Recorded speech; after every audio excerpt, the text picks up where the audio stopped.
कर दिया होगा और अपनी प्रिपरेशन जो है वो आगे आप लोग बढ़ा रहे होंगे। आज भी फ्रेंड्स काफ़ी सारे पॉइंट्स मैं आप लोगों को करवाने वाला हूँ, तो चलिए जल्दी जल्दी से हम लोग हमारे आज के सेशन की तरफ में आगे बढ़ते हैं। पहला ही क्वेश्चन बहुत ही इंटरेस्टिंग सा क्वेश्चन है आप लोगों का फ्रेंड्स। ये बीपीएससी टीआरई 2.0 में 18/12/2023 को एग्जाम में पूछा गया था आप लोगों का। ये क्वेश्चन एग्जाम में आ चुका है, एग्जामिनर की नज़र में है, तो हो सकता है आगे में आपसे पूछ लिया जाए। देखिए friends, all India Muslim league, जिसको हम लोग शॉर्ट में मुस्लिम लीग भी कह देते हैं, इसने किस वर्ष अलग पाकिस्तान की मांग की थी? सेपरेट पाकिस्तान की मांग की थी कि अलग पाकिस्तान मिलना चाहिए।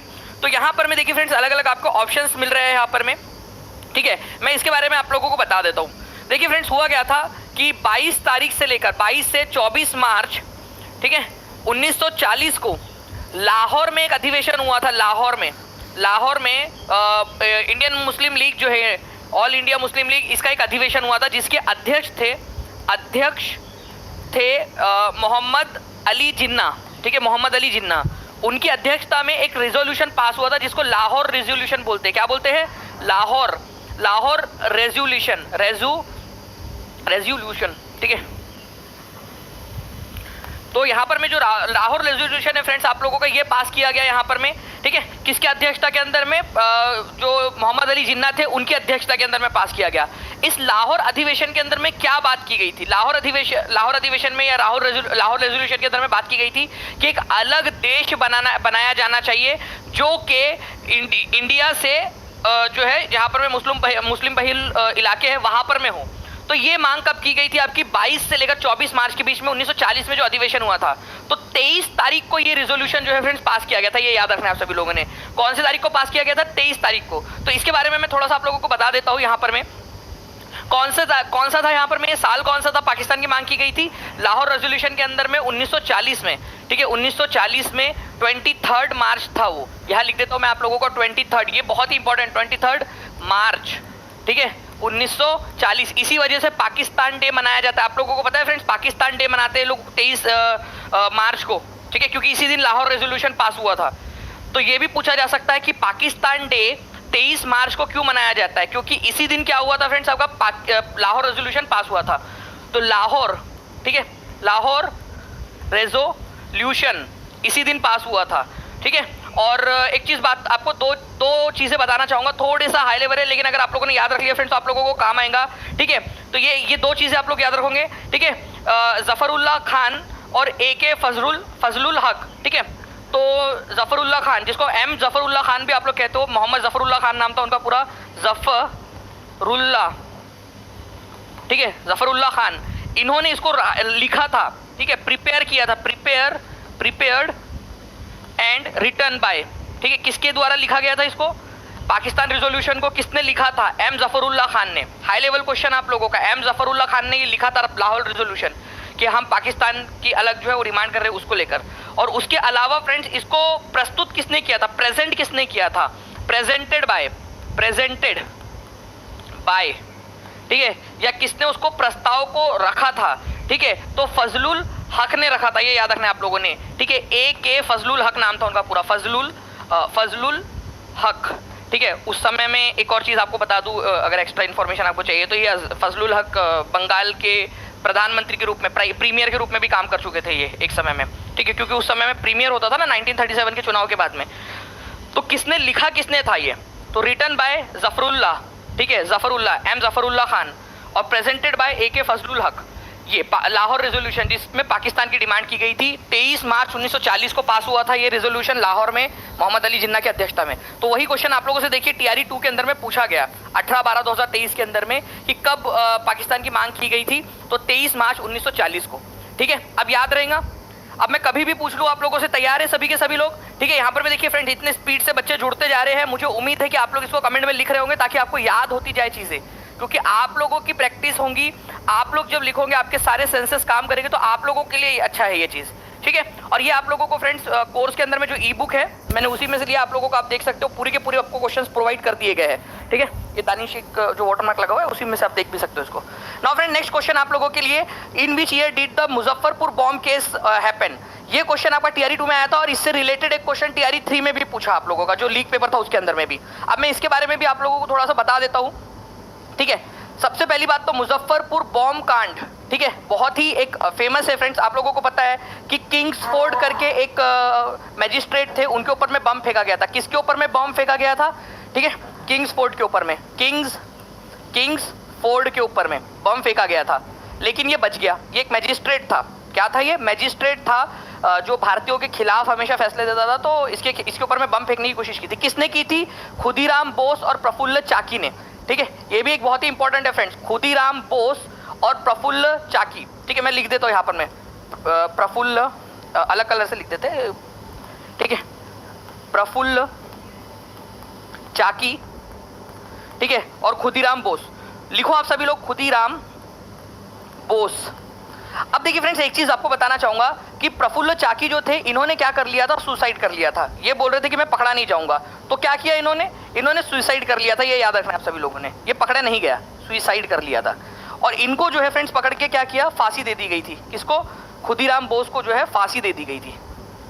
ठीक है, ये भी याद रखना आप लोगों ने, इनको फांसी दे दी गई। ये एक इंपॉर्टेंट पॉइंट है। तो किसको फांसी दी गई थी मुजफ्फरपुर बॉम्ब केस के अंदर में? ये क्वेश्चन आया था कि नहीं आया था? जल्दी से बता दीजिए, जितने भी लोगों को याद है कि ये क्वेश्चन आया था खुदीराम बोस वाला कि किसको फांसी दी गई थी, तो आप लोग हाथ ऊपर करके बता दीजिए जी सर याद आ गया है करके। तो मुजफ्फरपुर बॉम्ब केस हुआ कब था? ये अब क्वेश्चन बनता है आप लोगों का। तो ये हुआ था केस आपका 1908 के अंदर में। ये याद रखेंगे आप सभी लोग, ये क्वेश्चन आपसे पूछा जा रहा है। ओके, काफी सारे लोग इसमें गिरफ्तार हुए थे और उसी केस के अंदर में जो है फ्रेंड्स आपके जो हमारे एक गरम दल के जो नेता थे हमारे, ठीक है, अरबिंदो घोष जी, वो भी गिरफ्तार हो गए थे। चित्तरंजन दास जी ने उनको बचा लिया था। और एक और चीज आप लोगों की, अलीपुर बॉम्ब या फिर ये जो मुजफ्फरपुर बॉम्ब कॉन्स्पिरेसी केस जिसको कहते हैं हम लोग, इसके अंदर में कौन शामिल था? तो अनुशीलन समिति, अनुशीलन, सभी लोग लिख दो, अनुशीलन समिति शामिल थी इसमें, समिति। ठीक है, ये भी लिख दीजिए आप सभी लोग, अनुशीलन समिति ने इसको अंजाम दिया था। हर कोई बच्चा लिख देगा जल्दी जल्दी से। 7 मिनट 1400 बच्चे जुड़ चुके हैं, क्या बात है, डबल एकदम। ठीक है, तो बहुत बढ़िया तरीके से पढ़ रहे हो फ्रेंड्स आप सभी लोग यहाँ पर। मैं और भी बहुत सारी चीजें आपको बताता हूँ। मैं क्या इससे रिलेटेड लास्ट में क्वेश्चन आप लोगों से पूछूं?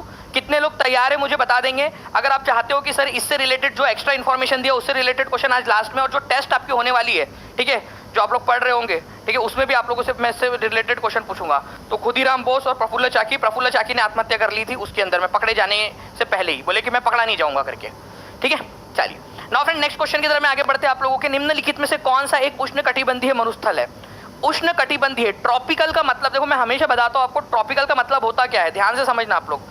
ट्रॉपिकल का मतलब होता है फ्रेंड्स, ये हमारी पृथ्वी मान लीजिए, और ये 0 डिग्री वाला हमारा क्या है? भूमध्य रेखा। भूमध्य रेखा के यहाँ पर में कर्क रेखा और मकर रेखा, कर्क रेखा और मकर रेखा के बीच में, ठीक है, कर्क और मकर रेखा के बीच में जो है आप लोगों का एरिया, ठीक है, इसको आप लोग ट्रॉपिकल जोन बोलते हो, उष्णकटिबंधीय क्षेत्र। ठीक है, तो उष्णकटिबंधीय क्षेत्र कौन से 2 रेखाओं के बीच में है? ये आप लोगों से मैं एक एक्स्ट्रा क्वेश्चन पूछ रहा हूँ। उष्णकटिबंधीय क्षेत्र किसको कहा जाता है? ट्रॉपिकल जोन कौन से 2 रेखाओं के बीच में है? कर्क रेखा और मकर रेखा। कर्क रेखा का डिग्री बता देंगे आप, और मकर रेखा की भी, नॉर्थ साउथ दोनों के साथ में। तो Atacama desert, Kalahari desert, Gobi desert, कौन सा वाला जो है आप लोगों का इसके अंदर में से उष्णकटिबंधीय मरुस्थल है? ठीक है, चलिए एक एक करके हम लोग जो है फ्रेंड्स इनके बारे में बात करते हैं। तो अगर मैं बात करूं आप लोगों से इस पर्टिकुलर इसके अंदर में, आपका जो साउथ अमेरिका में आटाकामा डेजर्ट है आप लोगों का, कौन सा? Atacama desert. ठीक है, यहाँ पर मैं साउथ अमेरिका के अंदर में मैं एक छोटा सा आप लोगों को इधर में बनाने की कोशिश करता हूँ। ठीक है, ये यहाँ पर में इस तरीके से है आपका, और यहाँ पर में है आटाकामा डेजर्ट, आटाकामा डेजर्ट। ठीक है, ट्रॉपिकल है यहाँ पर में आप लोगों का। साउथ अफ्रीका के अंदर में, यहाँ पर में अफ्रीका के अंदर में यहाँ पर में आप लोगों को जो है कालाहारी डेजर्ट मिलेगा। यहाँ पर में कालाहारी डेजर्ट अफ्रीका के अंदर में है। ठीक है, बट जो गोबी डेजर्ट है आप लोगों का, ठीक है, गोबी ये इधर में है, कलर इधर ले लेते। गोबी जो है आप लोगों का ये टेम्परेट है, शीतोष्ण क्षेत्र में पाया जाने वाला है गोबी। तो गोबी नहीं है, लेकिन 2 तो है ना आपके, ये है और ये भी है। ठीक है, आटाकामा डेजर्ट है, कालाहारी डेजर्ट भी है आपका। तो आंसर आप लोगों को हो जाएगा more than one of the above. अब ध्यान से समझना फ्रेंड्स, ये कौन कौन से महाद्वीप में है, ये भी क्वेश्चन बन सकता है आप लोगों का। तो एक पॉइंट ये भी लिख ही लेते हैं हम लोग, अब इतना खर्चा हो गया है तो। ठीक है, आटाकामा डेजर्ट जो है आप लोगों का साउथ अमेरिका में है। लिखो सभी लोग, साउथ अमेरिका में, साउथ अमेरिका। सबसे ज्यादा सूखा, सबसे शुष्क, सबसे जो है ड्राइएस्ट डेजर्ट कौन सा है? सबसे सूखा डेजर्ट आटाकामा डेजर्ट है। कालाहारी डेजर्ट एस्टेट की एग्जाम में आ चुका है, ये आपका अफ्रीका में मिलेगा आपको, अफ्रीका में। ठीक है, अफ्रीका के दक्षिणी हिस्से के अंदर में। गोबी डेजर्ट एशिया के अंदर में मिलेगा आपको, एशिया में। और कहाँ पर में है ये आपका? चाइना और मंगोलिया के बीच में, चाइना प्लस मंगोलिया में, मंगोलिया, ठीक है। ये भी याद रखेंगे आप सभी लोग, इंपॉर्टेंट वाले पॉइंट से याद रखना है आपने। अच्छा, गोबी डेजर्ट किस प्रकार का डेजर्ट है? अब चलो ये बता दो आप सभी लोग, ठीक है। आप लोगों से पूछा जा सकता है ना, ठीक है। थोड़ा सा ध्यान रखना है आप लोगों ने, different desserts of the world पूछे जा सकते हैं आप लोगों से, अलग अलग तरीके से जो है ना पूछे जा सकते हैं। तो मैं एक एक करके आप लोगों को सारे के सारे याद करवा ही रहा हूँ वैसे भी। ओके, चलिए तो मैं आप लोगों को एक बार ना दिखाने की कोशिश भी करता हूँ एक मैप के अंदर में। जस्ट अ सेकेंड, पहले भी मैंने आप लोगों को दिखाया हुआ है, एक बार फिर से दिखा देता हूँ आप लोगों को मैं।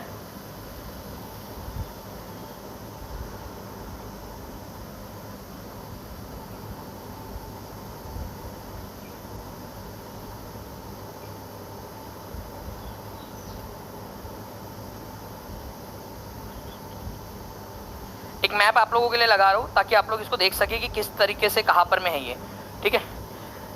कौन सा वाला है ये आप लोगों को पता होना चाहिए फ्रेंड्स, ये बहुत ही